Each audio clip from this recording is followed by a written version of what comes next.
uyu munsi ngiye kubasobanurira filime yitwa The Experiment yasohotse 2010. Filime itangira batwereka umugabo witwa Travis ari kuva mu kazi akaza kwakira ubutumwa bumubwira ko bamwirukanye ku kazi bitewe n'uko amaze iminsi akora akazi nabi. Travis byaramubabaje ariko nta kintu cyo gukora yari afite, yahisemo kwiyakira, ndetse mu gitondo cyakurikiyeho yaje kwitabira ibirori byo kurwanya intambara byari biri kuba mu gihugu cyabo, aho yaje kujyana n'inshuti ye ikagerageza kugenda imugira inama imubwira ko agomba gushakisha ahantu hose akareba ko yabona akazi kamutunga. Bakiri muri ibyo birori haje kubamo imirwano ubwo umusirikare umwe yazaga agatangira gukubita bamwe mu bari bitabiriye ibirori ndetse bagasunika umukobwa witwaga Bay wari aho hafi. Travis agerageza kubakiza arwana n'uwo musirikare kugeza igihe haje kuza abapolisi bagatwara uwo musirikare, ndetse Bay asaba Travis ko yaza kuza bakaza gusangira ko yari yamwishimiye. Ndetse nyuma y'ibirori birangiye Travis na Bay baje guhura batangira kuganira. Bay amubwira ko ari ubwa mbere yitabira ibyo birori kubera ko yari agiye kujya muri India, ndetse asaba Travis ko bazajyana muri India, ariko Travis amubwira ko nta mafaranga afite, ahubwo amusaba ko bazongera bagahura mbere y'uko Bay ajya muri India. Mu gitondo kimwe Travis yaje kubona itangazo ry'umuganga washakaga abantu bo gukoresha mu bushakashatsi bw'imyitwarire y'abantu, ndetse ako kazi kakaba kari kuzajya kabahemba $1,000 ku munsi, ndetse ako kazi kakaba kari kuzamara ibyumweru 2. Travis yafashe umwanzuro wo kugerageza ako kazi kugira ngo ariko yabone amafaranga. Mu gitondo kimwe yaje kwitabira inama yajyanye n'ako kazi, aho yaje guhura n'abandi bagabo bari bitabiriye iyo nama, ndetse akaza kuba inshuti n'abagabo 2 aribo Michael na Benji. Umuganga wagombaga kubakoresha iyo nama akihagera yabanje kubaha amafomu yo kuzuza mbere yuko ababwira ibijyanye n'iyo nama. Bamaze kuzuza amafomu, umuganga yatangiye kubakoresha interview agenda abaza ibibazo umwe ku wundi. Interview irangiye baje gutaha kuko muganga yagombaga kuzahitamo abantu 26 bategereza ko azahitamo. Hashize igihe Travis yaje kuba mu bo muganga yatoranyije bazajya muri ayo marushanwa 26, ndetse na za nshuti ze yari yarahuye nazo arizo Mike na Benji bari mu batoranyijwe bazajya muri ayo marushanwa. Umunsi wo kugenda barageze, ndetse basiza kubatwara bose aho bari bicaye bajyana kuri prison aho agombaga kuzabera iyo experiment. Mu rugendo rwabo bari kujya kuri iyo prison bose bagiye batekereza ku mpamvu ndetse n'inzozi bari bafite zo kuzakoresha ayo mafaranga nyuma y'uko bazaba bayabonye. Bagenda batekereza ku bintu byinshi bazayakoresha, bari bafite ibibazo bose batangira gutekereza uburyo bazatangira kubikemura. Bageze kuri iyo prison, umushoferi wari ubatwaye yababwiye ko batemerewe kwinjiza ibikapu, ndetse Benji byaramubabaje ndetse biramutungura kubera ko yumvaga ko agomba kwinjirana igikapu cye kubera ko yari afite uburwayi kandi yari yitwaje imiti ye mu gikapu. Bakigera muri iyo prison, muganga yongeye kubasomera amabwiriza, atangira kubaganiriza ababwira ko nta yandi mahirwe bafite yo gusohoka kuri ako kanya, bashaka gusohoka bagomba gusohoka ako kanya. Bakigera muri iyo prison, muganga yagerageje kongera kubagira inama kugira ngo ababa bashaka gusubirayo basubireyo hakiri kare mbere y'uko experiment itangira. Dr. amaze kubona ko nta n'umwe ufite gahunda yo gusubirayo, yatangiye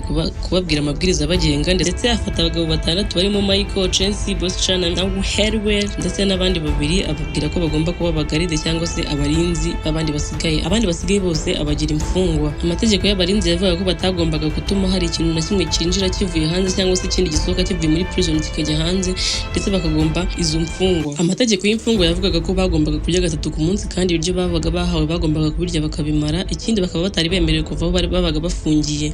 Ikindi cya 3, imfungwa ntabwo zari zemerewe kuvuga, nta wundi muntu uzivugishije, zagombaga guceceka kugeza igihe hari umuntu uzivugishije. Nta nubwo bari bemerewe kuvugisha abarinzi bari babarinze. Uwari kurenga ku mategeko yagombaga guhanwa.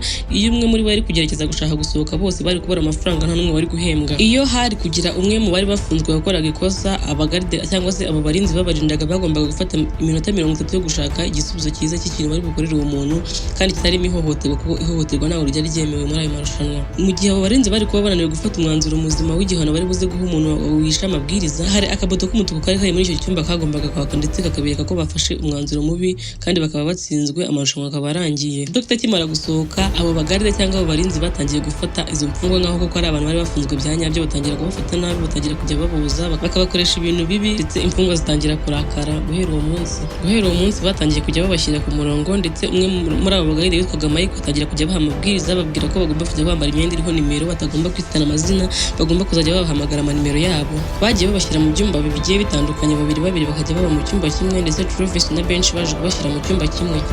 Umunsi wa 2 imfungwa zari zemerewe gukina basket, bagiye gukina basket kugeza ubwo umwe muri izo mfungwa yaje gukubita umupira umugaride atabishaka, ndetse batangira gushaka igihano bari buze guha umuntu, ariko bari bakubise umupira w'umugaride avuga ko nta kibazo cyabaye kuko byari impanuka, ariko abandi bagaride bamubwira ko nibataramuka bashatse igihano bari buze guha uwo muntu bamukubise umupira, akabuto k'umutuku ari buze kwaka, bakaba bahombye amafaranga. Baza gufata iyo mfungwa yari yakubise umugaride umupira, bamubwira ko agomba gukora igihano cyo gukora pompage, ariko iyo mfungwa iranga kubera ko ari impanuka yari yabaye kandi bose bari babibonye. Mike wari ukuriye abo bagaride yabonye ko izo mfungwa zishobora kuba zigiye gutangira kubasuzugura, ahita afata umwanzuro wo kubavugamisha bose, arababwira ngo bakore pompage kubera ko harimo imfungwa zubaha baramwubaha, bose batangira gukora pompage, ndetse n'uwari wanze kuzikora ahita azikora. Mike yahise atangira kubona ko afite imbaraga imbaraga ndetse atangira kubyishimira cyane, atangira kujya bakoresha ibintu bibi. Igihe cyo kurya cyarageze, saa sita bagiye kurya babaha ibiryo bibi ndetse bose banga kubirya, ariko abagaride bagerageza kubategeka ko bagomba kubirya bakabimara, kuko byari itegeko ko bagomba kurya ibiryo bahawe bakabimara. Bamwe mu mfungwa batangiye kubimena ku bagaride kubera ko byari ibiryo bibi cyane banga kubirya, ariko abagaride babonye ko nta kindi kintu bari gukora, ko batari kubakubita, bahita bajya mu nama, batangira kwiga gukina babakorera kugira ngo badakomeza kubasuzugura. Bahise bafata umwanzuro wo gufata imyuka mibi ihumanye, batangira kuyitera mu byumba byabo. Hanyuma bafata umwe mu bari bafunzwe ariwe Travis, baramuzirika, bamuzirikira ku gikuta kugira ngo babere abandi icyitegererezo, bagire ubwoba ntibakajye bubahuka abagaride.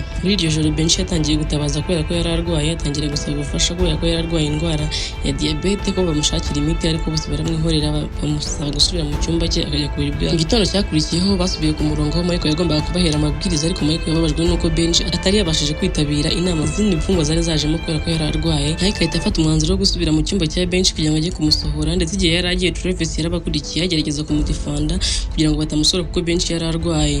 Michael byaramurakaje cyane, agerageza gutonganya Travis kugira ngo arebe ko Travis yatuza, ariko Travis yanga kumva. Batangiye kurwana, abandi bagaride bagerageza kubuza Michael kubera ko bumvaga ko nibakomeza kurwana bashobora kuza gutsindwa mu marushanwa, ndetse bahitamo gusubiza Travis na Benshi, babasiga mu cyumba barabakingirana baragenda. Abagaride bongeye gusubira mu nama kugira ngo bashake ikintu bakorera izo mfungwa zitazongera kubasuzugura. Bahitamo gufata Travis bamujyana mu cyumba, bamwogosha umusatsi ndetse bamusaba ko yatangira kububaha, ariko Travis yanga kumva, kugeza igihe baje kurakara bakamusunika intebe ikagwa, bagatangira kumunyarira, ariko bamwe mu bari abagaride bikababaza bakanga kubikora.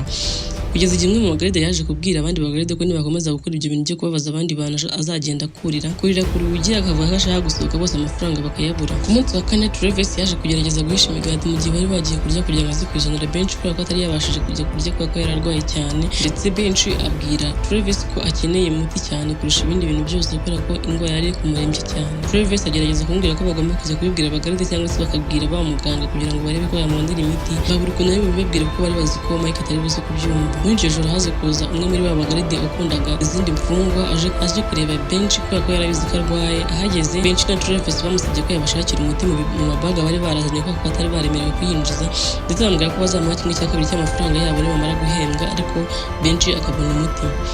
Uwo mugaride yagerageje kubyanga, ariko nyuma aza kubyemera kubera ko nawe yari afitiye impuhwe Benshi, ajya muri rya baga atangira gushakishamo umuti, kugeza igihe umwe mu bagaride yaje kubibona, ndetse agahamagara Michael akamwereka kuri kamera aho uwo mugabo yari arimo ariba imiti mu bikapu. Michael yaje gufata umugaride wari wagerageje kwiba umuti wa Benshi, amubwira ko namubwira wamutumye ari bumubabarire, ndetse aza kumbwira ko ari Travis wamutumiye. Hanyuma Michael afata wa muti aragenda awushyira impande ya Benshi, arangije ahamagara Travis amujyana muri dushe, atangira kumuganiriza amubwira uburyo atari umuntu mubi, ahubwo impamvu akora ibyo byose ari uko akabuto k'umutuku katajya gasona, bikaba bimwereka ko ibyo akora byose aba ari mukuri. Travis ntabwo yigeze abyishimira, yatangiye kumutuka, amugira inama y'uko amafaranga bazabaha namara kuyabona yazajya kuyivuza mu ko ashobora kuba afite ikibazo cyo mu mutwe. Mike byaramubabaje, ahita yitegeka abandi bagaride bari aho ngaho ko bafata Travis bakamucurika muri tuwarete kugeza igihe ari buze gusakuriza akemera ko ari imfungwa. Bigeze mu ijoro abandi bagaride baje gufata ba mugaride bari bagiye kwiba imiti ya Benshi, bamujyana mu cyumba kitarimo kamera, baramukubita cyane.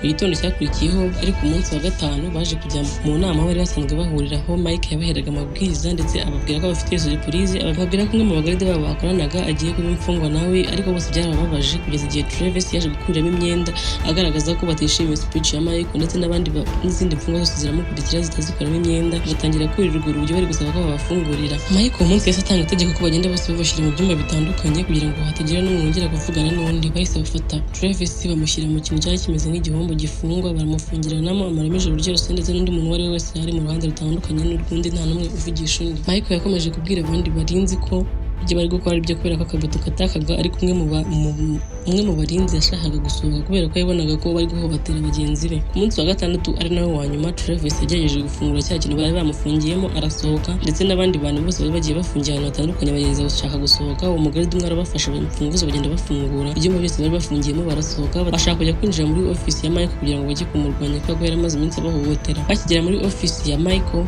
yafashe icyuma agerageza kwitabara, ariko abandi bagaride baramufata. Izindi mfungwa zitazira ziruka zijya ku rugi zijya gusaba ko babafungurira. Mike agerageza kuza kurwana nabo kugira ngo ababuze batafungura, bagasohoka iminsi itararangira. Ariko imfungwa nazo zimaze kubona ko batari buze kubasha gufungura, bagerageza gusubira kuri Mike batangira kumukubita. Travis ajya kuri Mike batangira kurwana kugeza igihe akabuto k'umutuku kaje kwakira ndetse n'umuryango afunguka bose bakemerwa gusohoka. Ya basi yari abazanye yaje kubatwara nanone irabajyana, buri wese agenda afite ceke y'amafaranga yari yarakoreye aho ngaho.